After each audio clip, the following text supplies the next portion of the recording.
Hi, this is Misha, and earlier we did a two-part series kind of looking at AK mags from all different nations and stuff, and this isn't anything really new, but I thought I would just bring out Russian mags and just kind of talk about Russian mags, because I do have a few new ones since we did that video about 6 months ago. You know, again, nothing super new or interesting, I guess, but these videos are fun to do for me. I like accessories. Here we have the first style of mag pouch that went into production, at least widespread production and use, for the original milled, or even the first truly stamped and then the milled AK. We don't have a pocket on this side. We have a double pocket on this side, one for a cleaning kit pellet, one for a 2-chamber oil bottle. Then we have a buckle here. And inside we have a little flap that has an eyelet type closure.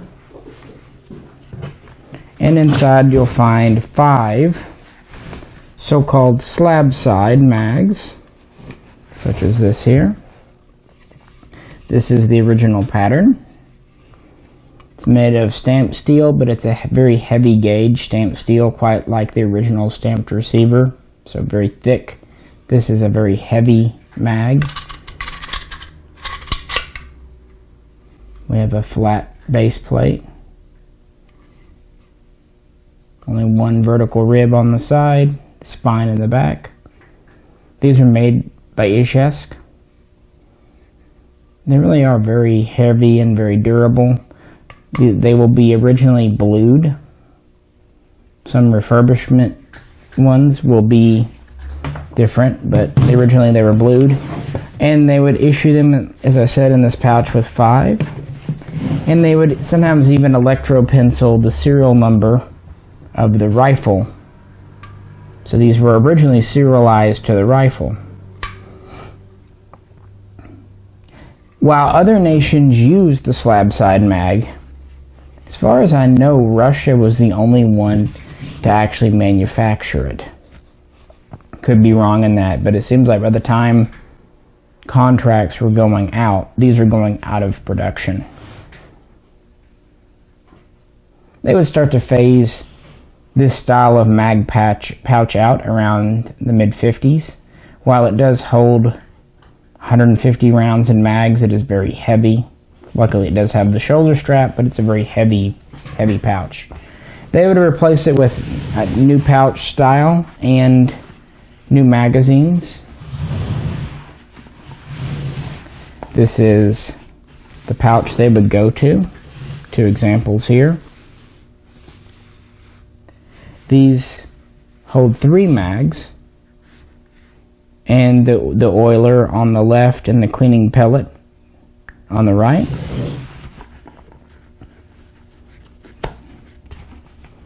Now there were 2 mags that were competing to replace the slab side. Now this is the one most of you are familiar with, the ribbed pattern. Very common. This is made from thinner stamped steel than the slab side, hence why it has the ribbing for reinforcement. Now it's going to be difficult. It's hanging up on it. Good grief. There we go. Just going to pull another one out. And these would be manufactured by both Mishaco and Tula and become standard issue in the late 50s. They are lighter, and they're just as durable, really, as the slab sides. And probably a little faster and easier to make, and they don't require as much steel to make. Still holding 30 rounds of 7.62 3-9, of course. In this other pouch, we have well, I wouldn't really call these experimental mags, because they did make a good number of them. But this is the alloy magazine.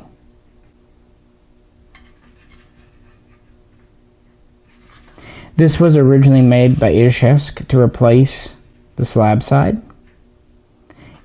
As you see, it has a waffle pattern, both horizontal and vertical ribbing, and a large front spine, back spine. This is made out of an extremely lightweight aluminum alloy. It has a ribbed base plate, alloy follower. It's a very lightweight magazine.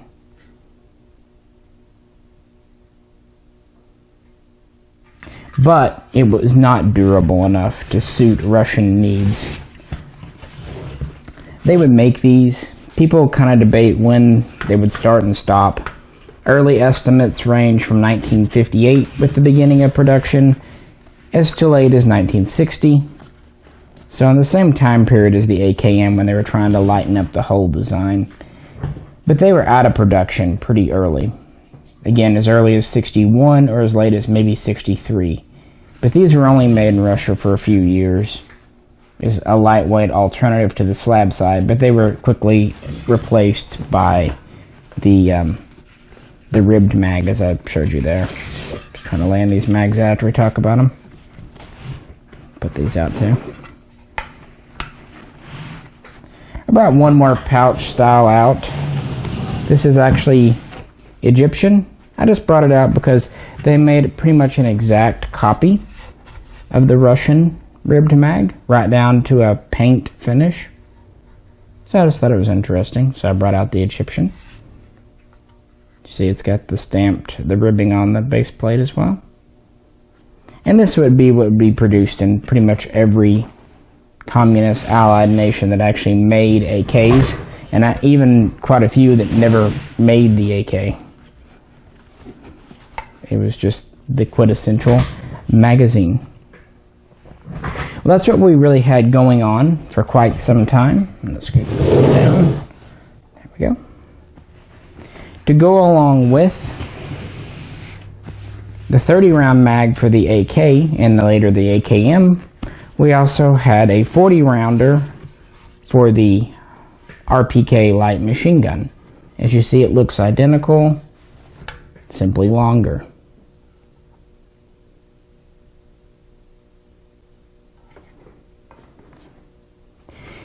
These would have 4-cell mag pouches with the shoulder strap. Some would have the pocket, some others would not. This is actually Romanian, but pretty well identical to Russian.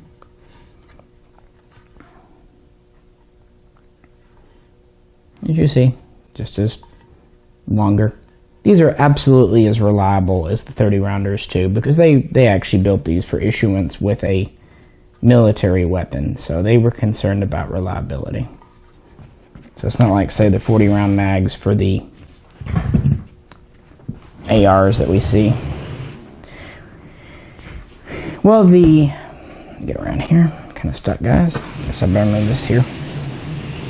The 3-round mag pouch and the metal mag would be common throughout the 60s, and in 1968 they adopted what we know today as the Bakelite Magazine. This is actually a reinforced fiberglass and AG4 material.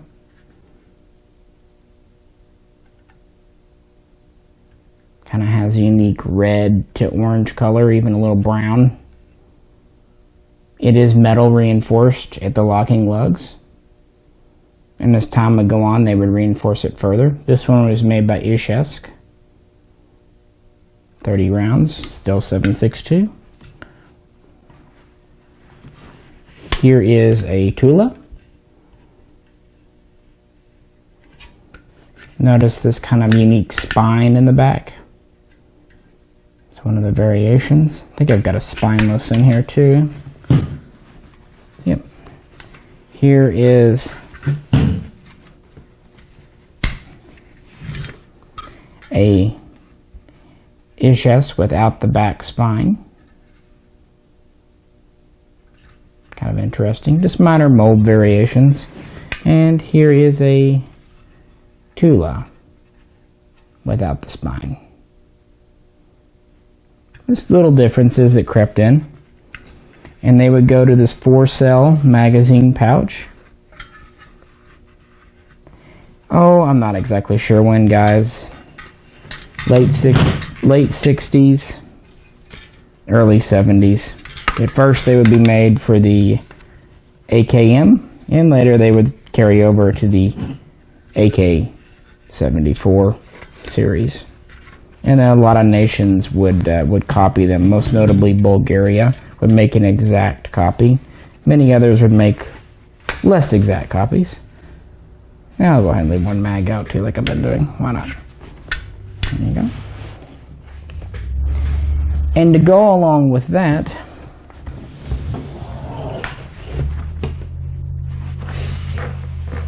they would make an extended 40 round Bakelite AG4 magazine for the RPK. Now these would be made by Molot, at least on average. I think a few were made by Izhevsk early on. But as you see, it's pretty much exactly the same, but longer. The spine in the back is shaped a little bit differently. This one's got more of a mold mark in the front. Also is reliable, metal reinforced. The benefit to going to a synthetic based magazine was there's fewer parts to rust on them, and they don't dent. They either are in good shape or they're cracked or shattered, so it's kind of an easy way to know if you've got a good mag or not.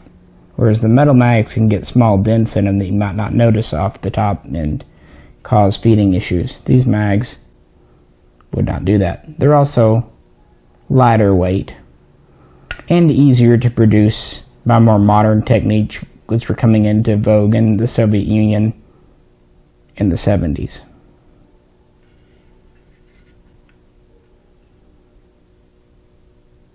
I think they're neat. This is one of my new acquisitions. Still have the same style of mag pouch here for this. Obviously, after Soviet Russia switched to the AK74 and its 5.45 by 39 cartridge, they had to go to new magazines.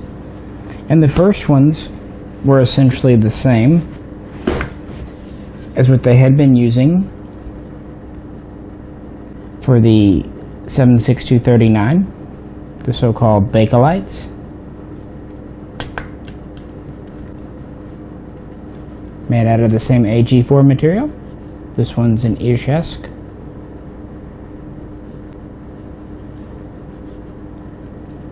Holding 30 rounds of 5.45 by 39, and they would at first use the same mag pouches. I'll leave that one out like I've been doing. Why not? There you go. 3-cell. They would also use the 4-cell, and they would go to the Plum style. Here's one, so-called Russian Plum. This is also an Izhevsk.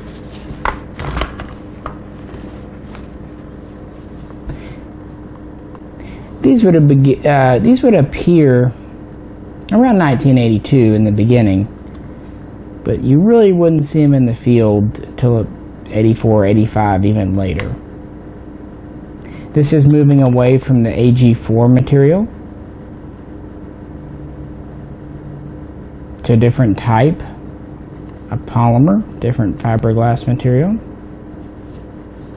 a little stronger. Obviously it's not quite as jarring a color as some of the Bakelites could be. So a little stronger, still have metal reinforcements.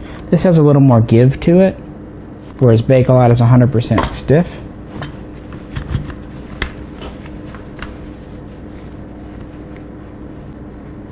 Keep doing that. Sorry guys. Don't mean to. Just my habit to put stuff up when I'm done.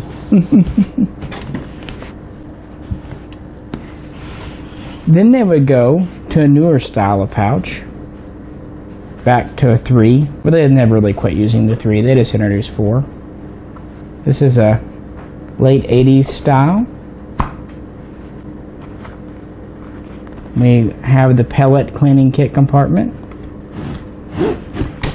Here is a Tula so-called Plum mag. Showing that both manufacturers made those.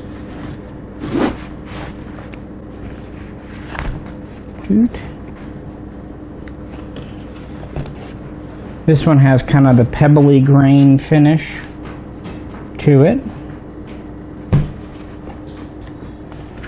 They would also do a pouch, very similar with more of a slick leather here, otherwise the same.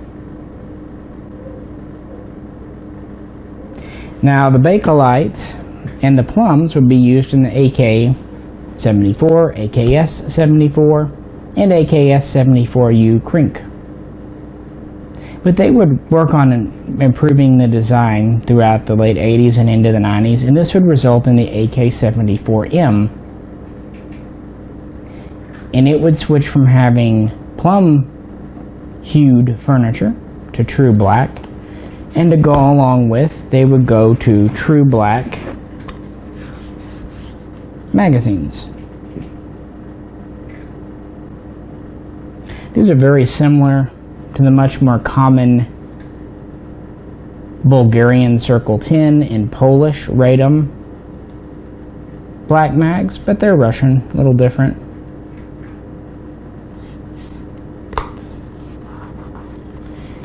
This again is a more of a flexible material. It's a more modern polymer mix. Still has metal reinforcements. And of course it's a true black magazine. Still 30 rounds of 5.45 by 39, and this is standard issue in Russia up until today.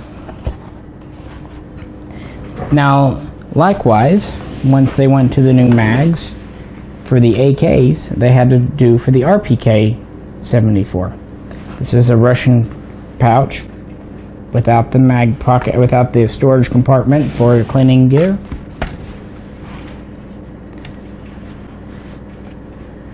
And we have in it Bakelite,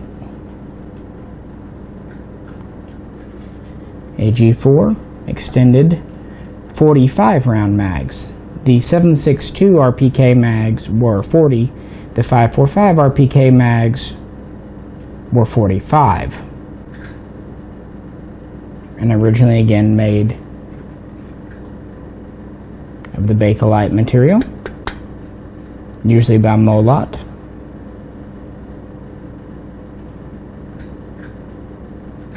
Now they would also go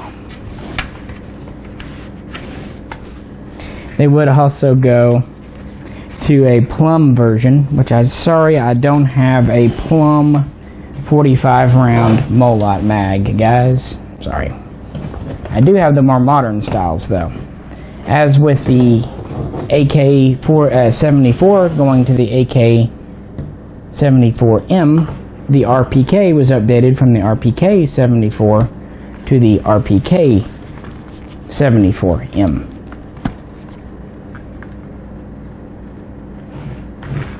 When they did that, they went to this ribbed pattern of magazine.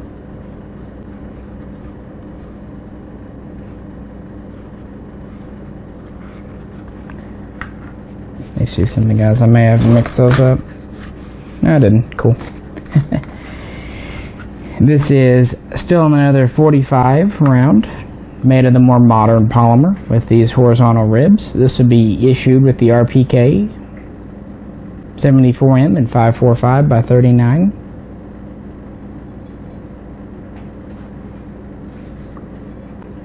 And they're very analogous to the true blacks over here.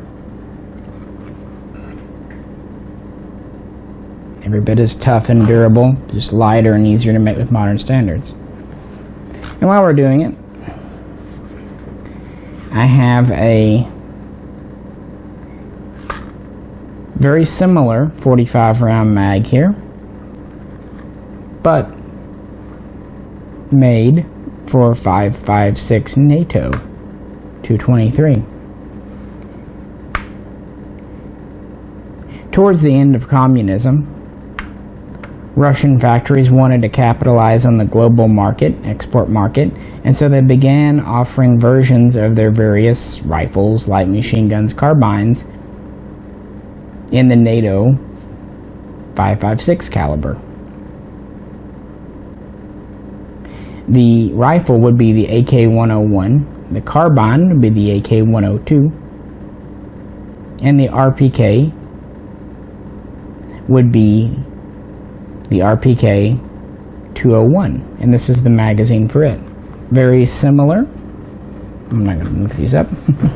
Very similar to this, with just a little bit of difference. The ribbing's a little more spaced out. The curve's a little different. In my earlier video, I said that they were pretty much similar, but there are minor differences in these magazines. So I was wrong there. Pretty neat, I think. These are pretty uncommon. The 5.45 mags are a little bit available right now.